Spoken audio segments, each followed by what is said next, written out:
Welcome to FPL Rivals, where every game week is a grudge match and every point can make or break a season. We follow the two fiercely competitive FPL head-to-head leagues, covering the biggest rivalries, tactical masterstrokes, captaincy disasters, and all the banter, game week 1 through to game week 38. This is FPL Rivals. Let's get into this week's episode. Fantasy Friday with Ben Watts and me, CJ Hooker. So today we're going to be reviewing the over and under performers in game week 1 and then look ahead to game week 2. But Ben, we'll jump straight into it. The Chelsea boys. So before I get your opinion, I'm just going to read out some stats from the Monday night game against Fulham. So Palmer, Rodgers, João Pedro scored 32 points between them. Palmer 13 points with a goal and assist, 3 bonus. Rodgers with 8 points with a goal.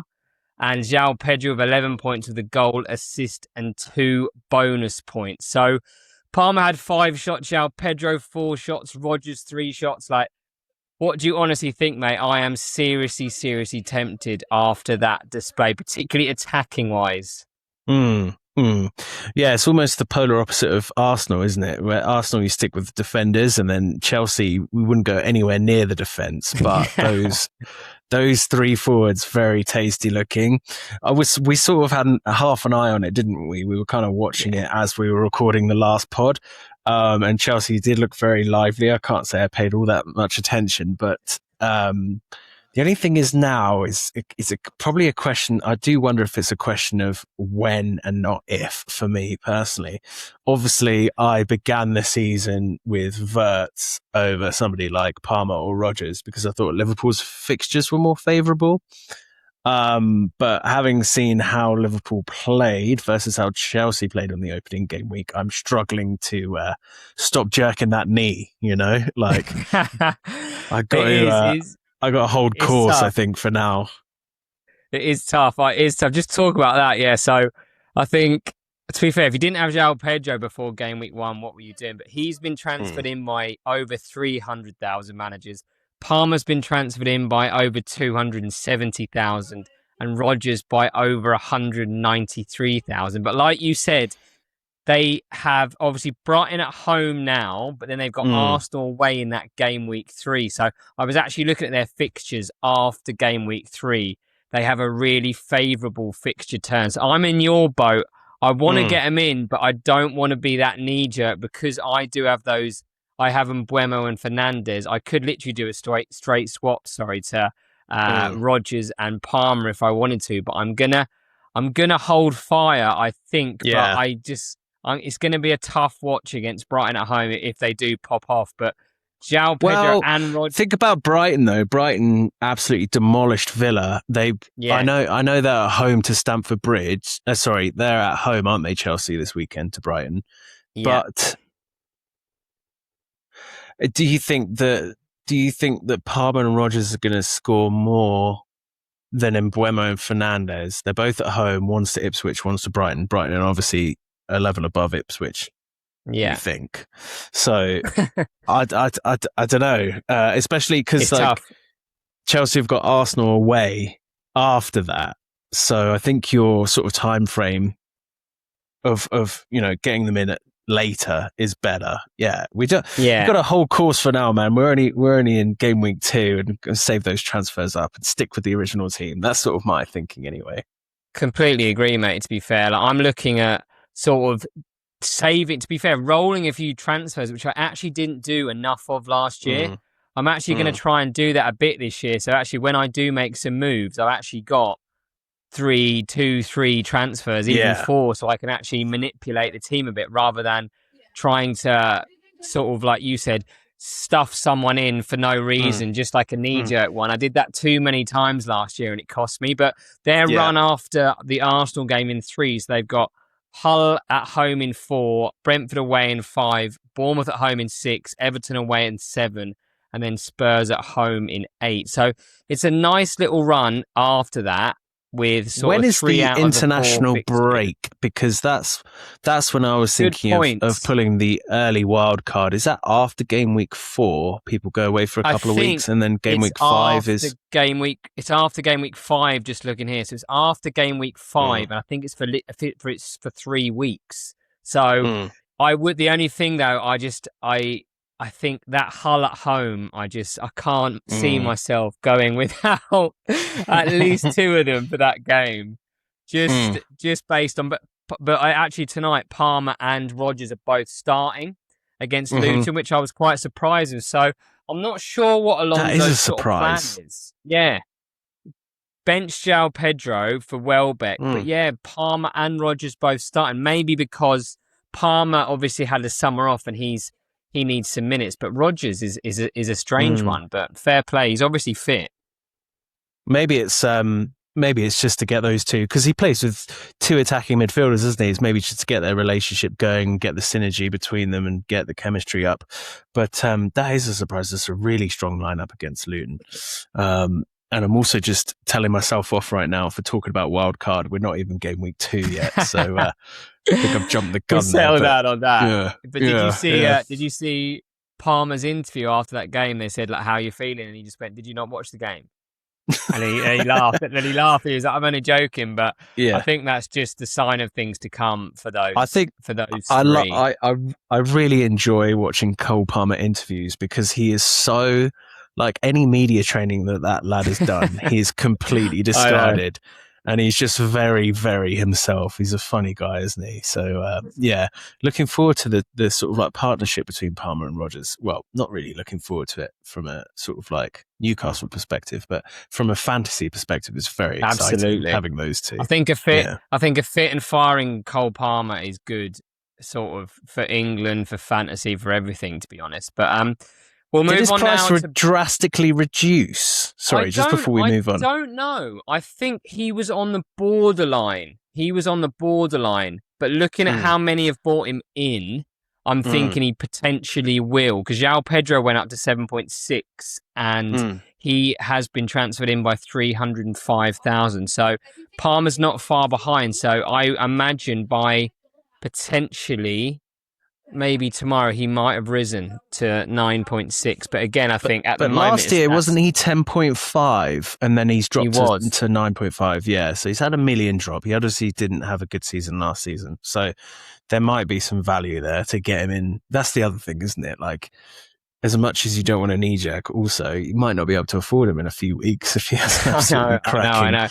I think that's what's good about saving up a few transfers, you know, like you can afford these lads who have price rises, which is good. But going on to price rises, Brentford and Brighton were top for expected goals. So XG, whenever we refer to XG on this pod, it means expected goals. But Brentford just shading it with an XG of 3.87 against after dismantling Spurs, and Brighton just behind with an XG of 3.77 after destroying a depleted Villa side. But not surprising that the 2 Brighton players were the top 2 point scorers in game week 1. So Cuyper top proceedings with a 17-point haul, consisting of a goal, assist, clean sheet and 3 bonus, closely followed by Josh Hinchelwood with a 16-point haul with a 2-minute brace in the first half.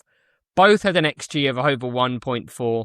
Both look amazing value picks moving forward, particularly Cuyper, who seems to be playing out of position as left of the front 3. His price has gone up to 4.6, and I imagine Hinchelwood will go up to 6.1. But what do you think about those two? Again, we're not necessarily talking about game week 2. If you've got them, fair play to you having them in game week 1, but really, really, really good start to the season for Brighton, particularly. We'll go on to Brentford in a sec. But what do you think about those two?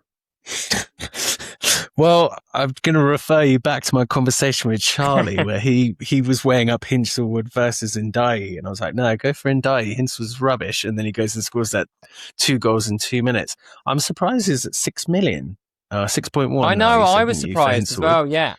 I thought that he was nailed on to be like 5.5 max. I'm absolutely shocked that he's 6 or 6.1. There is absolutely no way I am ever going for Hinchelwood at that price unless he's this season's Harry Wilson, you know, like I'm not saying he's a bad player. He's just not anywhere near my radar, even if he did have an outstanding game week 1.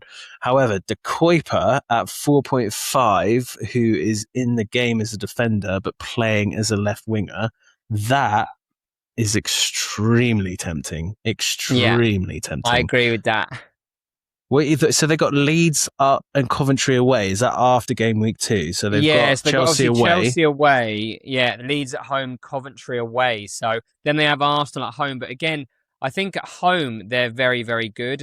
And it's one of those. Like after that performance against, I know it was a really, really poor Villa side, but I just think De Kuyper, he was touted at the start of last season and didn't do very well at all, was in and out of the team. But I think the only thing is, I think when Matoma's fit, there'll be a bit of a sort of a decision to make in terms of who he plays there. But I think for the moment, especially after that performance, he's definitely a shoo-in for the next 3 or 4 games. But I think he's gone up to 4.6 mil. But it was interesting that I think everyone pretty much went for Gross instead of Hinshelwood. 0.5 mil cheaper and apparently on pens. But obviously, the only thing with Gross, like, he looks like he's sitting back a little bit deeper this year. And whereas last year, I think he averaged sort of like 4 or 5 points a game because he got assists picked up with the odd goal. But I think Hinshelwood could potentially be the new Gross. But again, like you said, 6 mil, I think when you've got someone like Ndai and even Zolis for 6.5, I wouldn't necessarily be looking at Hinshelwood unless he scores 4 in the next 5 or 6 games. You know what I mean? Yeah. That seems like mad pricing. So yeah, long story short, Hinshelwood, no way. De Kuyper for sure. I think unless so. I'm sure he'll make me eat my words and I'll jump on the bandwagon. I do agree. But I think with De Kuyper as well, I know he's 4.6 now, he's gone up, but it's quite an easy straight swap for like I've got Trey Hume, who I'm going to give one more week to, but realistically, I'm going to hopefully literally transfer him out for De Kuyper for game week 3. That's what I'm planning to do anyway. And depends if Trey Hume bags a hattie for me this week, but we'll see. Yeah. We'll see. But moving on to Brentford, so there was only one man to talk about, really. They were impressive as a whole, but Mamadou Sangare, an outstanding debut for Brentford, 14 points, 2 assists, clean sheet, DEFCON, 3 bonus points, 13 DEFCON. Yeah, 13 DEFCON in just 75 minutes. So I've put here, Brentford scouting system seems to have already been rewarded after buying Sangare for just 39 mil from French side Lens. And actually, he was a steal. Me and my mate at work were talking about this last year. It's actually mad that no one else was looking at him because he actually was in the League One team of the season alongside like the likes of Dembele, Kvaratskhelia, Vitinha, which is madness, really. I think there was 3 Lens players in it, and he was in the midfield with Vitinha and another lad. But over 340 managers transferred him now before Brentford's game week 2 fixture away to Leeds. He's risen also to 5.6. Kneejerk or settle a bit and see if we can do it for the next sort of 2 or 3 games? For me, mate, this is the one that got away because he was in my penultimate draft. And then at the last minute, I took him out so I could afford someone else. I can't remember who it was, but I had to do some rejigging to fit Verts in, I think it was. And so I went for a 5 mil midfielder or a 4.5 mil midfielder so I could spend the money elsewhere instead of him at 5.5. And yeah, I mean, I'm shocked. I'm shocked Newcastle went in for him because we've been linked with him. Yeah, on and off over the past couple of years. And I thought he would be, like, from reading about him, never seen him play, but like reading about him, he seemed like a perfect fit for the sort of like dynamism that we needed, especially with Tonalo and Bruno G going. So I was quite surprised, like you say, that Brentford got a free run. And £39 million in this market is quality. Like, that is such good value, isn't it? 40 million I think is the new 20 million these days, and you know, for some of the prices that midfielders are going, Enzo for 120, the Man City's new midfielder for 85, crazy money. So that is an absolute snip. I will caveat it with, like, Sangare may be this season's Tijani Reinders, because Yes, yeah. Reinders was another completely agree with that. 5.5 mil. He started off like just With a smashing it worldie. in fantasy. Between game week 1 and 5, I think Reinders was just elite. And then he completely dropped off the radar after that and went out of everybody's teams. So time will tell. I'm obviously not going to, I don't have the knowledge or the insight to tell you whether he's going to be this year's Reinders or he's going to be a must-have. But early signs are that he's a must-have. And I don't know if you've seen Brentford's recent results, like smashing 4 against 3 or 4 against, was it 3 against Tottenham? And then they did 6 in the League Cup this week. So actually, like, just they beat someone 7-0 in a pre-season friendly, I think, just before the season started as well. The goals and the points are flowing. So yeah, Brentford assets, one to keep an eye on over the next few weeks for sure. Yeah, absolutely, completely agree with that. But just moving on to assets that were slightly disappointing. So I say slightly because, like we said on our Tuesday at this week, that everyone seems to be jumping the gun, particularly with these United assets. Like, yes, they didn't do very well, and Mbeumo and Bruno scored just 2 points each, and all of the back four. I think pretty much every FPL manager had Lamans, Shaw, or Maguire, a piece of that back four. Realistically, they all got 1 point each, but a very underwhelming performance against Hull. But the only upside, and Mbeumo was still the pick of the attackers. So he had 4 shots, 2 of those on target. He actually had an XG of 0.5, which I was quite interested with. So I think, which actually it reassured me about Mbeumo. I'm definitely keeping him for that Ipswich game. I think if I picked Mbeumo in my first week, he was always going to stay for that Ipswich game. But I was slightly concerned about Bruno. I think it was probably one of his worst performances in a United shirt to date, with just 3 shots at an XG of 0.08. So what's really interesting, I think we probably have to call this episode something to do with a Kneejerk, but Mbeumo's been transferred out by 165,000 managers and Fernandes by over 175. So I'm keeping all 3 of mine, so Mbeumo, Fernandes and Maguire. Have you got the same 3, mate? Have you? I've just got Fernandes and Shaw. I haven't got Mbeumo or Maguire. I'm definitely sticking with Bruno Fernandes. I called him a fraud a lot last season. He's just typically he's a bit of a slow starter, isn't he? The only reason that I think a lot of people put him in is because Manchester United's fixtures were quite favourable to begin with. But I think that's a massive overreaction to 175,000 managers to take Fernandes out off one poor showing against Hull. Obviously trying to jump on the Rodgers bandwagon. And he is extremely expensive at like 12.5 or whatever it is. You could get rid and spread out those funds across midfield a lot better. But home to Ipswich, come on. Come on. I know, it's got to be. I think, as well, are you debating captaining him as well? Yes, it's either him or Haaland for me, or possibly João Pedro against his old club, Brighton. Haaland against a very shaky Palace side that, again, has been decimated. I don't know if you've seen as well, Nottingham Forest have just bid for Daniel Munoz to be reunited with Glasner. Yeah, I think it's pretty low ball bid though. It's 22 million, so I don't know if he'll go for that. But I fancy Haaland against Palace or Bruno Fernandes at home to Ipswich. Those are my 2 sort of, just to give Dassy a little hint there. Same with me, but the really interesting thing is that Haaland plays on the Friday night, so the first fixture, and Fernandes doesn't play until 4:30 on the Sunday. So it's one of them. It's one of them. It really is one of those. Exactly the same pretty much as this week. The hard thing is, if you go with Haaland and he blanks and you've captained him, it's going to be a really long weekend. But again, if you go with him in bags, to be honest, like you said, that Palace team didn't look great against Everton, I must say. But again, being at home, City are still finding their way. I'd like to think United would batter Ipswich at home, and I do Ipswich fancy looked Fernandes. really good though, didn't they? They did.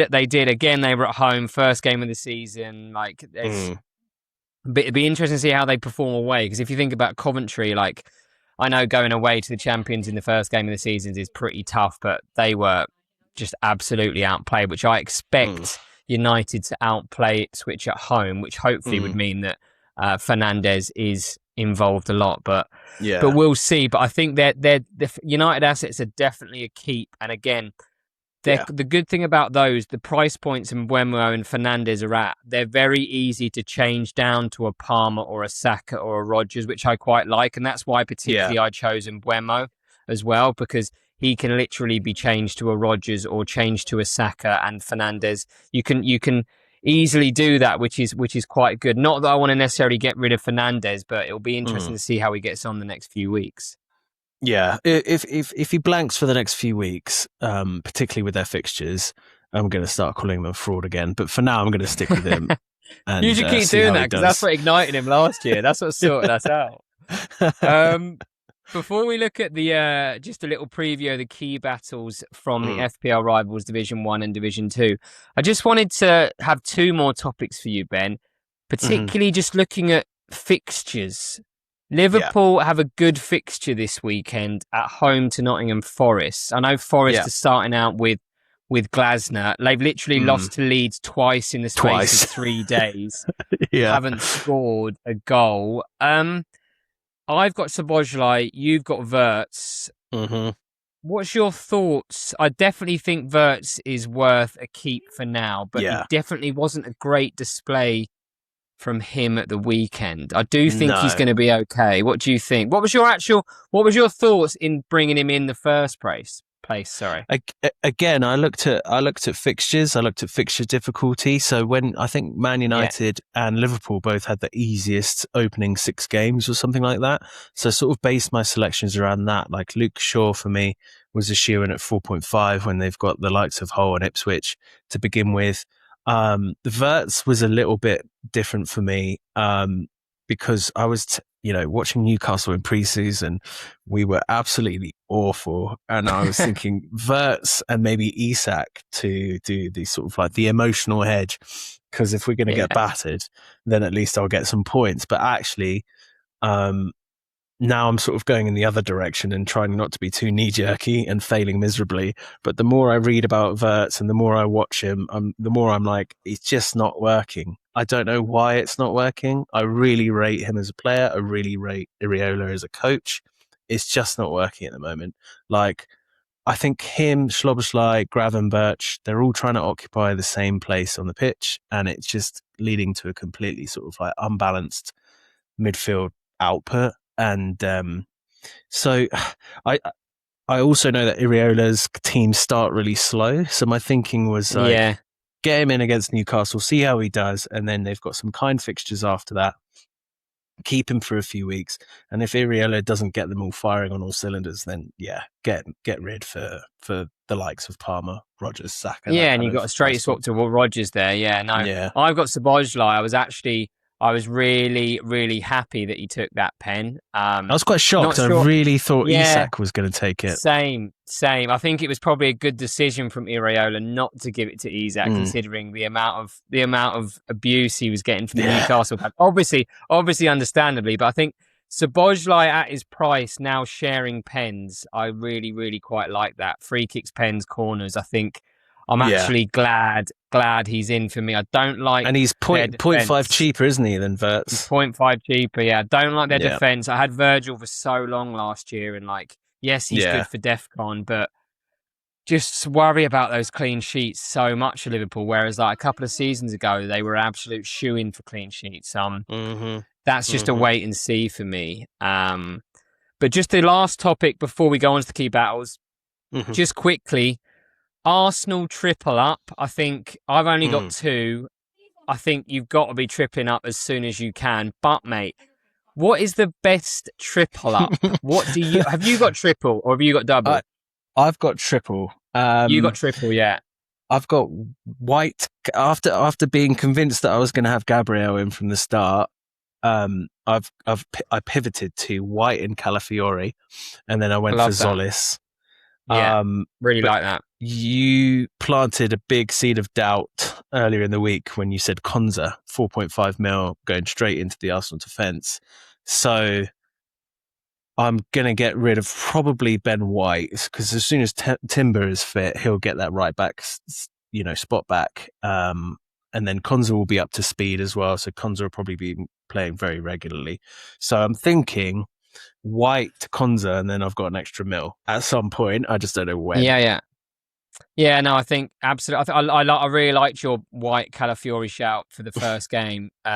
You could have. I saw even people tripling up on the back three. Do you know what I mean? But yeah, that's what Matt did, I've didn't got he? I've got Zolis as well. I think I'll definitely. I'm debating. I do like the double up. Arsenal defense had it for a lot last year, and I love Zolis, so I'm going to keep Zolis for as long as I can. I think he looked fantastic. But the only other one I was really considering, if I do an early wild card and I've got a bit of money, is Kai Havertz.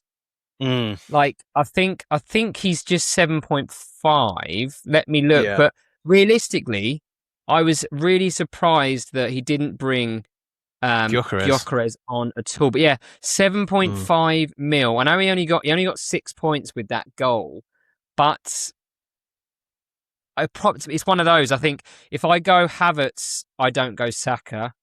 But then I like the double defense because I actually really like. I actually don't mind the move from Fernandes to Saka if Fernandes isn't performing. But I think for me, I'm definitely Zolis, definitely Calafiori. It's just where I go. Do I do the double defense or do I go for another attacker? Because I was actually really impressed how well they were attacking wise. I think getting that title now, they can relax. They're actually starting to play footy. So I think if I do the early wild card, 3 Arsenal are going in straight away. It's just how I do it, to be honest. But I think what you've got is really, really good template for the next 3 or 4 games. I'm actually a bit jealous of that, to be honest.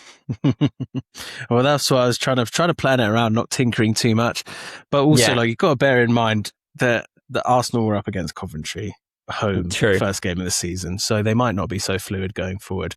But so that's my takeaway from this episode or this Fantasy Friday. Like, stack yourself up in the Arsenal defense and go for Chelsea attackers, and you should have a pretty fun season. I don't know about Havertz. Havertz is expensive, and he's not always guaranteed minutes. I know Gyökeres seems to be out of favour, isn't it?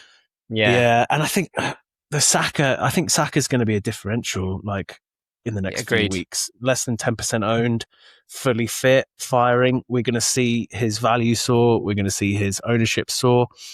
It's just a question of timing, as it always is with fantasy. It's like, when do you do it? It's a tough one. Completely agree. Right, to finish the app, let's just preview the key battles. We'll start with Div 1. I'll just share my screen here because I've got them up. Here. So the first one is Finn. Where's Finn?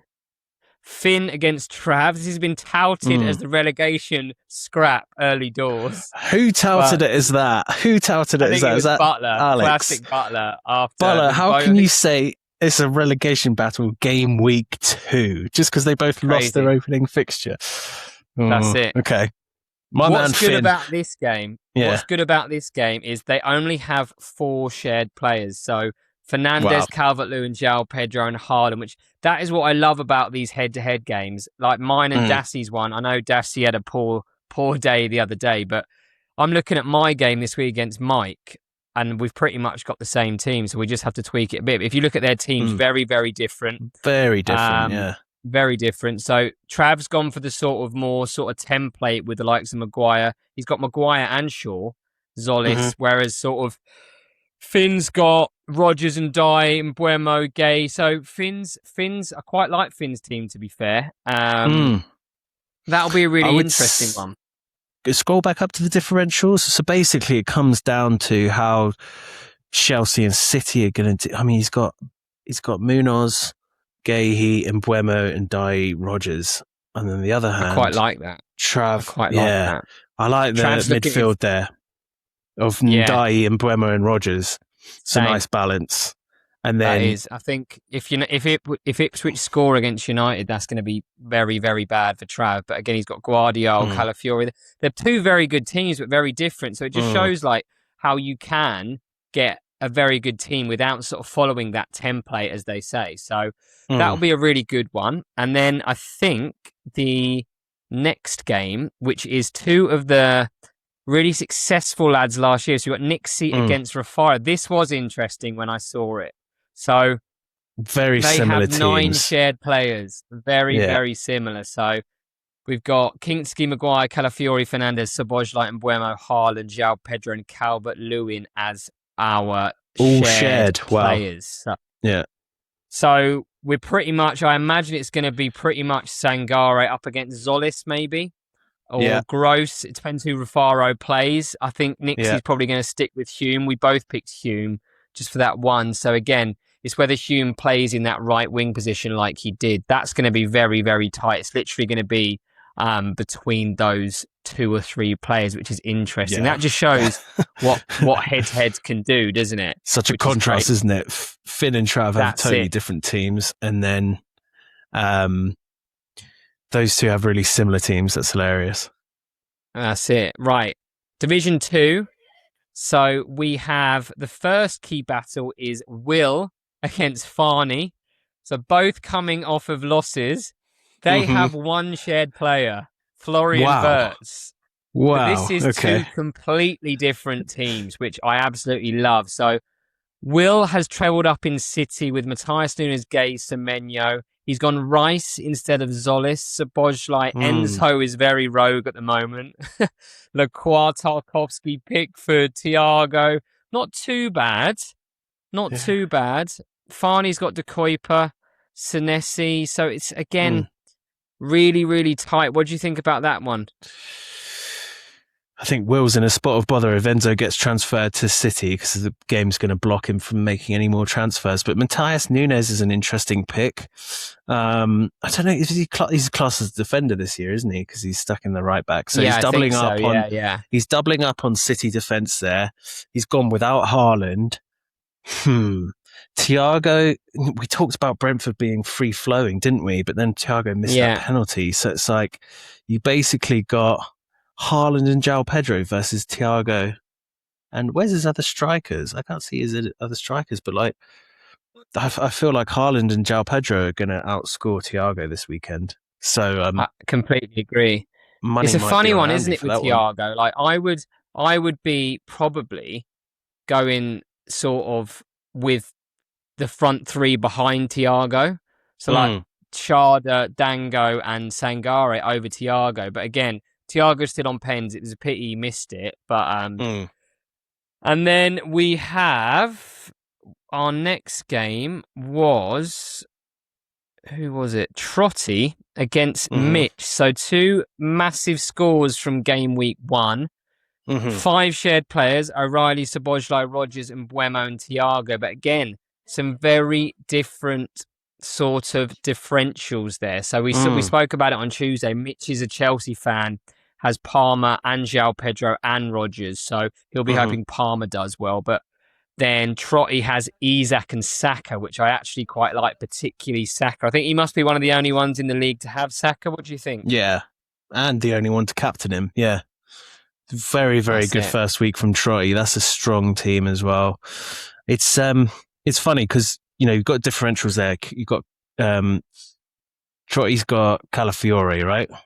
And then Mitch has got Gabriel.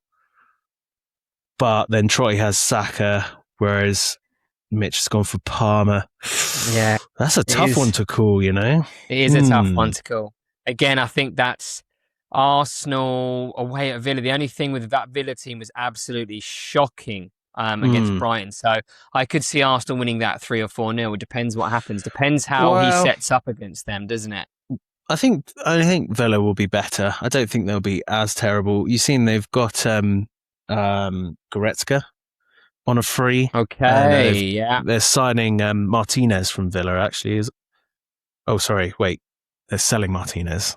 Yeah, he's actually going to Chelsea, as I just saw today. Wow. He's going to Chelsea for 7.5 mil, which is who are they going to play in goal then? Marco Bizzo. They've got that Japanese Suzuki, is it? Oh yes, he was going to go to PSG. So I think they were talking about why on earth he didn't play at the weekend. So at least with him and a bit of a better spine, I think they need that striker in. With obviously Watkins going now, and that Maggio is injured. Jackson's coming. Yeah. Jackson's come in as well for, I think, 65 mil or something stupid. Like how he's getting moves. I'll never know. But yeah, I think Jackson getting a decent striker, getting Buendia back into that 10, and maybe getting like Onana and those boys back. They will be okay, I think. It's just slow Arsenal start in game week 2. Yeah, it will be a slow start, but no, it'd be really interesting, mate. But right, that draws us the end of that fantasy ep. We are back again on Monday. Who do you have this weekend, Ben? Who are you playing? I've got Dassey after you smashed him and he got 22 points, whatever it was. So 22 points. Yeah, I spoke about it earlier. Dassey's team actually isn't that bad. I think he was just it's not. Maybe slightly unlucky with some of his scorers. So yeah, feeling relatively confident. Who have you got? I have got Mike. So I've got last year's champion. So I said, our teams are very similar. So I think it's going to go one of two ways. Hopefully my differentials come through, but we will see. Good luck. So you need it more than me. Do the honours, mate. Do the honours.